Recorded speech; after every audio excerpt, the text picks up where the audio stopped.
Today I read an article on The Guardian about how Trump has reportedly asked the EU to impose 100% tariffs on India and China. Now I thought that this was really interesting, so I kind of just wanted to break down what's going on, what tariffs mean, how increasing tariffs on Indian and Chinese oil will affect Russia, why Putin is strengthening ties with President Modi and Xi Jinping. So the first one, which is what do tariffs mean?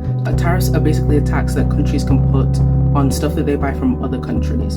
And so when Trump is increasing the tariffs on Chinese and Indian oil, he is kind of doing that as a deterrent for them to stop being allies with Russia. And it kind of ties into the second one, which is how increasing Indian and Chinese tariffs affects Russia and Putin, because Putin sells a lot of oil to countries like India and China. And so when the US and Europe make it super expensive for India and China to sell their oil, kind of stuck in this conundrum and dilemma, because it forces them to choose between two options. Either one, they lose money from tariffs, keep trading with Russia, or two, they stop buying Russian oil to avoid the extra costs.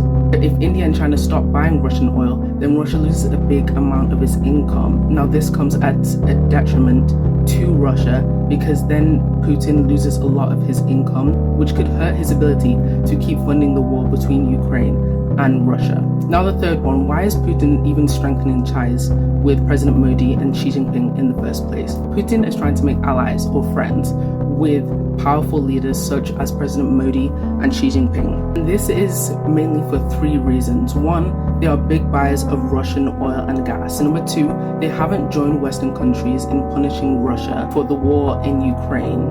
And so they're kind of on his side. And then number three, by teaming up, they can push back against the pressure from the US and Europe. So it's kind of like forming a squad in a video game, or just like having a group in PE in school. If you're getting attacked, then you want strong allies who've got your back and they can trade resources with you.